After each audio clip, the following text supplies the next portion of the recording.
All right, ladies and gentlemen, coming up next, please give warm welcome to Paulius.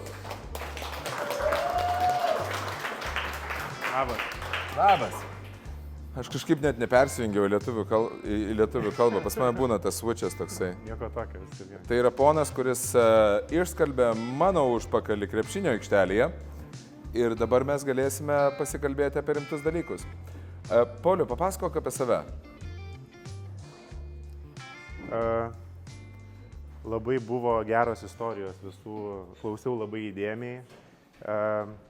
Ir kai pasakoju apie save, turbūt labiausiai noriu, kad pasakote apie tą dalį, kai buvau jūsų amžiaus. Nes turbūt tai, ką pasakočiau dabar, nebūtų taip aktualu, ką dabar veikiu, negu tai, ką veikdavau, kai buvau jūsų amžiaus. Tai aš norėčiau gal pradėti nuo to, kas aš nuo to laiko, kai buvau tokio pat maždaug amžiaus kaip šis jaunimas. Tai aš augau kaime, šalia Kauno, labai daug neturėjau kažkokių tai galimybių, interneto nebuvo, buvo tiesiog laukai, ar ne, ir mano tėvai sunkiai dirbo, jie neturėjo daug pinigų. Ir man visą laiką buvo noras kažką veikti, kažką daryti, pagalvoti, kaip čia užsidirbti pinigų, kaip čia gyventi. Savarankiškumas buvo kažkoks tai pas mane gal įdiegtas savyje, kad man kažkaip reikia sugalvoti, kaip aš pats toliau gyvensiu ateityje. Ne?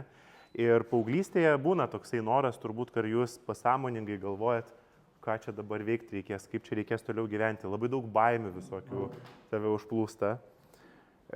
Ir aš gyvenau prie Kauno elektros tinklų. Ir tenais kaip tik buvo didžiulė renovacija ir labai daug, keitė juos visus, realiai ten buvo labai daug išmestų visokių šiukšlių. Aš girdžiu metalo istoriją.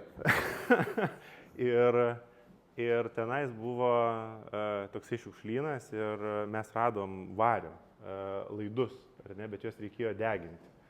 Tai mes tiesiog vaikai, būdami, tempdavom iš šiukšlyno tas vario laidus.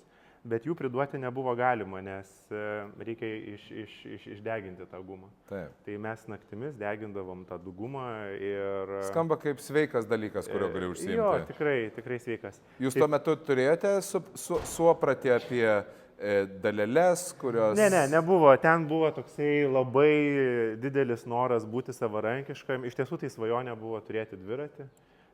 Ir tai buvo mano gal pirmasis pirkinys ir pirmieji tokie gal pinigai didesni uždirbti, gal aš ten gal kokius 700 litų prideginau ir tada... Tais laikais už 700 litų tu žmogų galėdavai nusipirkti. Jo. Ir tada nusipirkau savo svajonių dviratį ir yra toks posakis, kad tu negali nusipirkti laimės, bet dviratis yra arti to. Taip. Tai dviratis yra iki šiol mano gyvenimo labai didelė dalis ir būtent važiuodamas su dviračiu man gimsta labai daug idėjų, aš atsipalaiduoju, man yra... Ir tai yra čia filosofija, žinot, tai yra vienintelė transporto priemonė pasaulyje, kuri negali stovėti nejudant, ar ne? Ten mašina pastatai ir jinai gali stovėti, ar ne? Tai yra judesys, pastovus judesys. Taip. Tai yra laisvė, tai yra, tu gali nuvažiuoti bet kur, ar ne, tu gali pradėti minti ir, nežinau, už 2 savaičių būti Prancūzijoje ir tai nieko nekainuoja. Ir beje, viena iš nedaugelio transporto priemonių, kuri iš tiesų sukelia narkotinę euforiją. Gali būti, aš nežinau. Tu žinai. Aš šou biznyje žinau, kad visi, kurie meta tenais gerti, narkotikus vartoti, viską, tai paskutinis jiems yra, tada jau jie sėda ant dviračio, nes tenais iš tiesų yra ta euforija, serotonininė, dopamininė euforija, kurią tu patiri. Taip. Tai ta pirmoji pamoka, kuri buvo maždaug jūsų amžiaus, šita grupė, kurioje esu, tai kad buvo labai didelis noras turėti dviratį ir tada tiesiog ieškojai galimybių, kaip atrasti būdą tai įsigyti. Ir buvo tokia galimybė, tokia atsirado mūsų kaimelyje. Tai taip ir atsitiko, kad aš tiesiog supratau, kad jeigu tu turi kažkokį tikslą, gali bandyti visomis galimybėmis siekti to. Kaip tu jautėsi, kai rankose laikai 700 litrų? Neblogai, visai neblogai, bet tas turėjo kainą iš tiesų, nes dabar šita istorija yra juokinga, tokia jinai pamokanti, atrodo, o kaip čia įdomu, kaip čia žmogus pasiekė savo tikslą, bet tuo metu aš atsimenu labai gerai, aš prasitariau mokykloje su kažkuo šnekant apie šitą dalyką ir aš buvau nesuprastas. Pavyzdžiui, mane nepriėmė, tai yra, kad žmonės, vaikai aplinkui, pagalvoju, kažkoks dabar čia mūsų klasiokas tempia iš šiukšlyno kažkokius tai laidus, degina naktim, tai tu esi atstumtasis. Ar ne, tu nesupranti iš tiesų. O atstumtasis kuria prasme, kad šiukšlininkas? Šiukšlininkas, jo, tiesiog tai yra labai sunkiai. Tuo metu mano klasėje, aš labai gailėjausi, kad aš prasitariau tuo metu, nes aš pagalvojau, kad pasidalinsiu, ką aš veikiau vasarą. Čia buvo maždaug kas ką veikia vasarą, ne? Ir kai aš pasidalinau tą istoriją ir pagalvojau, kad pasidalinsiu, koks buvo nuotykis, aš gavau visiškai atvirkščią tokį emociją, ar ne? Kuri buvo ne priėmimumo, o atstumiamumo. Ir aš jaučiu, kad dabartiniai kartoje, ypač jauni žmonės, ir mes čia, kur buvo vyrų kalvė irgi, kur šnekėjo apie tą atstumiamumą, ar ne, kad tu visą laiką nori būti pripažintas ir tu bijai daryti kažkokius tai dalykus, tai tiesiog norėjau padrasinti, kad gal kartais atrodo kažkas kvailo, bet reikia žiūrėti, ko siekiat ilguoju periodu. Tai ten buvo gal vasaros ilgasis periodas, kelių mėnesių, bet čia šneka žmonės apie 10 metų, 15, 20, paskui 30 ir taip toliau, taip toliau. Tai tokia pradžia buvo, 3 mėnesių pradžia, kuri buvo tokia pirmoji rimtesnė pamoka.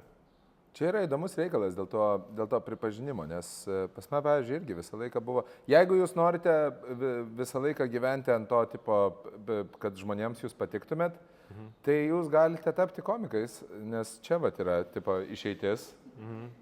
Gyvensite nelaimingą gyvenimą, bet it's okay. Neturtingą, nelaimingą, bet visiems, bet griaužte kiekvieną dieną, nes visiems vis tiek nepatiksite.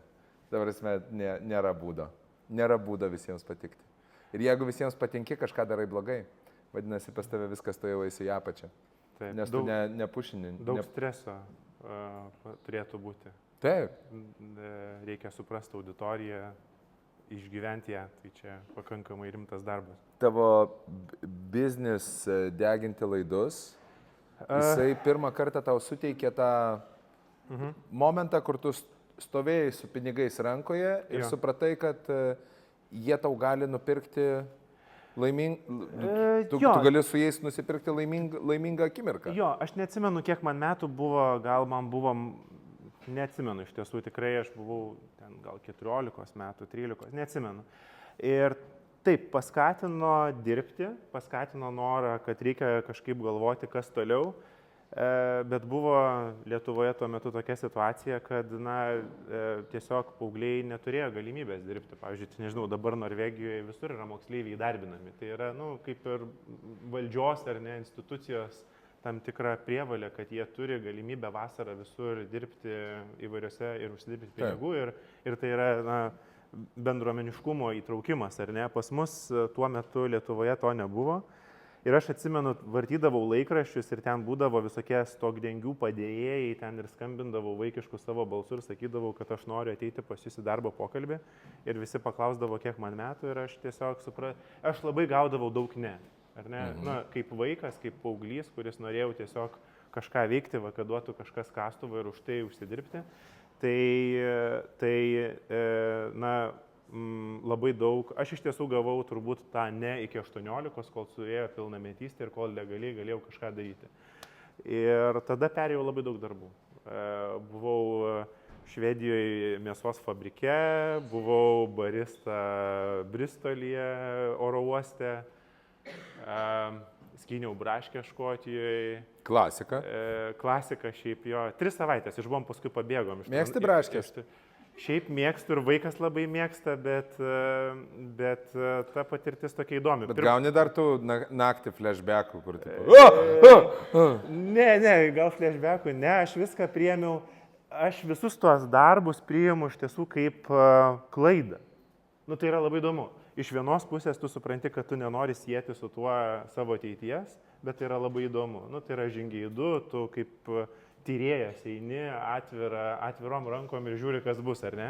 Bet aš prie to neprisirišu, aš išmokstu, suprantu, aš galiu pabūti mėnesį.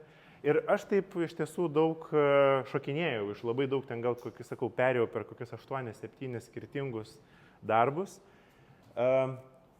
Tada atsirado mano draugė, dabartinė žmona, mes pradėjom gyventi drauge ir aš supratau, kad reikia darbą susirasti. Ir Lietuvoje aš vėl atsidariau skelbimo portalą, pradėjau kažką ieškoti, radau kažkokį darbą, nuėjau į tą darbą, pabuvau 2 mėnesius ir aš tiesiog nepritapau. Kas tai buvo per darbas? Tai buvo darbo drabužių įmonė, kurie ieškojo eksporto vadybininko ir ten reikėjo tokį website sukurti, kad parduoti jiems tos darbo drabužius. Tu jau tuo metu turėjai, tu dirbai čia? Aš tiesiog buvau universitete tuo metu. Studijavai? Bet po 1 metų mečiau tą universitetą, tai čia kita istorija truputėlį, kad aš bandžiau studijuoti, paskui mečiau universitetą, paskui jau užsidirbinėti pinigų, kad mokyčiausi tą, ką noriu mokytis. Tai ten buvo kažkur tarp vieno ir kito universiteto. Ten keista ta įmonė buvo, ten iš tiesų 4 numeriu vadovas buvo darbo partijos narys prie Uspaskicho. Tai ten toksai 1, 2, 3 Muntianas. Šitas Šatkauskas Rytis, jisai buvo atsakingas už visokias ten Ignalinos ir visas valstybinės įmonės. Puikus vyras. Jo. Tai aš ten pabuvau gal 2 mėnesius, supratau, kad čia tikrai ne mano vieta. Tada buvau dar kitoje įmonėje, porą mėnesių irgi nepritapau, tada 3 įmonėje mėnesį pabuvau. Ir tada aš atsisėdau ir supratau, kad aš turbūt, su manim kažkas yra turbūt blogai, aš negaliu dirbti samdomo darbo, nes man tiesiog neišeina jo pritapti prie žmonių, aš turbūt, su manim kažkas turbūt yra blogai, nes su darbo rinka, nes su vadovais, aš negaliu kaltinti aplinkui viso pasaulio, jeigu aš nepritampu. Ir iš tiesų aš turbūt pradėjau verslą iš baimės. Verslas iš baimės. Man atrodo, aš jeigu taip retrospektyviai žiūriu, tas taškas, kad aš pradėjau galvoti, kad reikia kažką daryti savo rankomis, tai buvo tai, kad iš baimė nepritapti šitoje visuomenėje. Ir aš nežinau, ar tai blogai, ar tai gerai. Tiesiog toks taškas buvo. Čia nei gerai, nei blogai, čia tiesiog buvo, kaip buvo. Jo, tai aš galvoju, kad vėl... Kaip tu pradėjai galvoti, kai tavo buvo, aš labai atsiprašau, kad pertrauksiu, tiesiog man yra labai įdomu, kai supranti, kokius tu turėjai įgūdžius tuo metu, kuriuos tu galėjai panaudoti, kas buvo tavo arsenalė, kokia buvo tavo ginkluotė tada, kai tu nusprendėjai, kad tu kursi dabar savo įmonę. Ką tu turėjai? Ką aš turėjau? Aš manau, kad gyvenime man labai padėjo, kad aš turbūt kokį 1000 kartų išgirdau ne. Tai yra tas rejection vadinamas, ar ne? Tai dabar žmonės, jie bijo prieiti prie kito žmogaus ir kad tas kitas žmogus pasakytų ne. Nu, čia nesvarbu, ar tu užkalbinsi žmogų kažką pasikalbėti ir tu bijai, kad tu tiesiog nebūsi suprastas, ar ne? Tai aš per tą laiką iki to taško, aš turbūt 1000 kartų girdėjau ne. Aš vis eidavau kažko klausti. Užsigrūdinai. Kažko, jo. Ir tas ne iš tiesų yra toksai kaip klaida, kaip feilas, kad tu kažką bandėjai inicijuoti ir tau pasakė ne. Ir tu prie to pripranti ir tai tau atrodo natūralus gyvenimo procesas. Tai man atrodo, dabar vėl aš tuo metu to nesuvokiau, dabar tik tai retrospektyviai gali suvokti, kad gal tai tas padėjo, nes gyvenime nesvarbu, ką darai, tai yra sunku. Kažką inicijuoti savo rankom daryti, nesvarbu, ką tu darysi.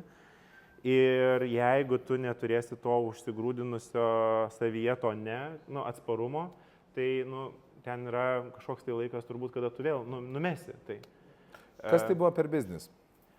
Aš visą laiką norėjau būti technologijose, man tai buvo, tai buvo tokia, tuo metu, kai aš buvau studijų laiku, mačiau, kaip technologijos keičia visą verslą Lietuvoje, tokia aušra buvo, ten atsirado Pigų LT, Skelbiu LT, visi tie portalai, kurie tik tai pradėjo pirmosius žingsnius ir man tai buvo be galo įdomu, aš norėjau to būti. Tai mano pirmos studijos buvo susijusios su programavimu, bet aš supratau, kad aš nebūsiu programuotojas. Arba dėstytojai man pasakė, kad aš nebūsiu programuotoju ir tas ne buvo daug stipresnis, aš numečiau tą studiją. Aš likau IT, tik tai, kad aš labiau gal su žmonėm dirbau, su pardavimais, su programuotojais kartu, stačiau komandas kažkokias ar ne, bandžiau parduoti tą idėją ar verslo planą, kaip galėtų tas verslas persikelti į skaitmeninę erdvę. Tai aš kaip ir technologijų atstovas esu, bet aš kaip ir neturiu techninių žinių savyje, kur Jasonas, jisai išmoko YouTube programuoti. Jisai technarius, jo. Pats tai aš mokinausi, man nepavyko. Taigi taip, jeigu taip atvirai. Aš stengiausi tuo būti, aš norėjau to būti, bet aš tiesiog atsisėdau vieną vakarą, buvau labai liūdnas, kai supratau, kad aš taip noriu būti to industrijoje ir aš negaliu būti, nes aš nemoku. Ir tada išsimiegojau ir pagalvojau, vis tiek aš būsiu, tik tai būsiu gal ne programuotojas, bet gal būsiu kažkoks kitas žmogus tos vertės grandinį. Ir jeigu, aš kaip suprantu, pusė bėsų sekasi, ne? Vėl, su kuo lyginsi? Mes turim agentūrą. Su juo.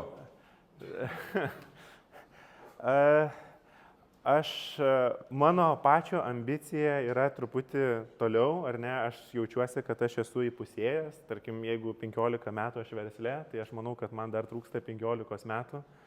Tai 15 metų mes statėm IT verslą, kuris teikia e-prekybos įvairius sprendinius dideliems verslams, kurie yra labai dideli. Tai vidutinio dydžio verslas, tai nėra kažkoks ten, nežinau, labai didelis, ar ne? Mes esam paslaugos davėjai. Bet svarbiausia yra juk pasitenkinimas, kurį tu gauni. Taip. Bet aš priejau prie tokios fazės, kad šitas verslas operuoja pats ir aš dabar labiau esu ties produkto fazėje, tokioje kito verslo, kurį stengiuosi dabar jau pagauti tą tikrąją skalę, ar ne, kad tai iš tiesų galėtų peraugti kažką kito, ar ne. Bet tas užtruko labai ilgą laiką. Bet reikėjo labai daug drąsos Jo, čia labai daug čia galėčiau, mano visas atrodo gyvenimas, karjeros yra vien tik tai klaidos. Aš kiekvieną kartą klystu. Ką tik tai priimu kokį sprendimą, galų galiausiai aš suprantu, kad aš suklydau. O tų sprendimų tu turi priimti daug. Ir jo, jeigu aš visas teisingus sprendimus būčiau padaręs, tai taip, aš gal būčiau visai kitoj pusėje. Bet dabar aš tiesiog žinau, kad aš labai daug klydau visur. Bet klaida nėra pasaulio pabaiga? Taip, tai nėra pasaulio pabaiga. Tai yra skausmingas procesas. Labai sunku buvo suprasti visai neseniai, kad tai yra sėkmės dalis, bet tai yra psichologiškai labai sunku priimti. Aš vis dar labai aš psichologiškai nenoriu klysti. Taip. Aš nenoriu klysti. Nesušknisi. Aš labai užknisa. Nes tada tu save muši. Tu save muši, plaki, tu išgyveni, tai aš nenoriu klysti. Man atrodo, kad aš sėdžiu ir galvoju, tiek metų aš dirbau, aš jau nebenoriu klysti. Taip. Bet aš nežinau kito būdo, kaip eiti tolyn.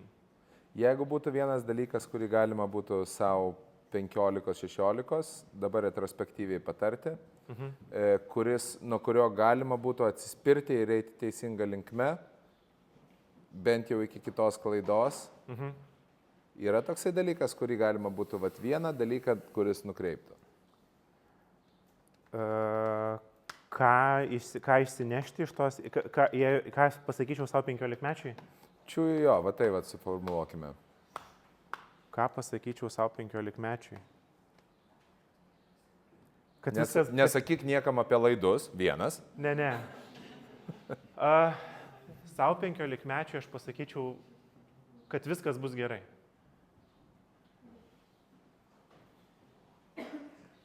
Man irgi šitas būtų pravertęs. Nes aš, būdamas 15-metis, aš labai turėjau daug baimių, aš bijojau visko. Ir aš tikiu, kad ne aš vienas toks esu, čia yra tikrai, ne aš toks vienas buvau 15-metis, turbūt čia didžioji dalis turi daug baimių žmonių, mes visi turim daug baimių. Bet kai tu žiūri retrospektyviai, tu supranti, kad, jeigu tu stengiasi, jeigu tu kažką darai, jeigu tu nešvaistai savo laiko ir tu tiesiog, kažkur eini, tai taip tu klysi, bet galų galiausiai tai vis tiek bus viskas gerai. Turi knygą, kuriam galime pasiūlyti? Tikrai taip, tik tai su knygom yra toks dalykas. Aš tikrai labai daug skaitau knygų, man tikrai labai patinka, aš neturiu mentorių, norėčiau jų turėti, aš ieškau jų pastoviai, dabar lyg tai atrodo, lyg tai turiu, bet aš pastoviai suprantu, kad iš skirtingos srities tau reikia skirtingo žmogaus, kuris turi daugiau patirties. Ir tą dalį man visą laiką kompensuodavo knygos. Iš tiesų galima viską rasti knygose. Yra viskas. Jos turi išminties ir skirtingai nei žmonės neužknisa. Taip. Ir patys gudriausi, patys daugiausiai pasiekę žmonių pasaulyje, jie parašė tas knygas ir jos yra nemokamos. Realiai jūs galite jas nemokamai skaityti. Dabar yra prieinamumas internete, kad tu gali pasimti ir tiesiog PDF skaityti, jeigu tu tik tai nori. Tik tai vienas yra iššūkis, kad mano rekomendacija knygos gali jums nesuveikti, nes man tos knygos kartais kai kurias rekomenduodavo, jos nesuveikdavo tuo metu. Praeidavo kažkiek laiko, aš tada galvoju, gal reikia, kažkas ten buvo toj knygoje ir tada supranti, kad knyga turi būti tinkamu laiku tau pristatyta. Taip. Ką tu tuo metu išgyveni. Taip. Tai šiuo metu aš gal nerekomenduosiu tų knygų, kurias aš skaitau dabartiniai auditorijai, bet aš galvoju, kad dabartinė auditorija ieško savęs. Ir yra tokia knyga, vadinasi The Element. Čia yra toksai labai geras Kevin Robinson autorius, kuris yra alternatyvaus švietimo pradininkas. Jis sako, kad mokykla yra nesąmonė dabartinė. Visai kitaip turėtų mokykla veikti. Mokykla buvo sukurta industrializacijos laikais. Dėl to, kad jau mes kalbame apie Rockefellerį, kuriam reikėjo darbuotojų. Jo, čia Fordas ir visi kiti, kurie sukūrė tokią mokyklą, skambutis, ten grafikas, atmintinai mokomės, dirbam individualiai, vienas tik tai atsakymas, kas iš tiesų dabar visiškai negalioja, dabar visi atskiros taisyklės yra. Ir tas žmogus yra parašęs tokią knygą The Element. Ir ten yra Čia tie, kurie ieško savęs. Kaip suprasti, kada atradai tą dalyką, kuriuo jau galėjai tą kelią? Okay. Tai 2 dalykai. Vienas, tau turi patikti tai. Antras, kiti žmonės turi pasakyti, kad tau sekasi tame. Kai tie 2 dalykai sueina į vieną, tai būna tas elementas. Ir tu tada sekini tuo keliu. Viskas, labai paprasta. Dviračių vagis. Ačiū labai. Ačiū.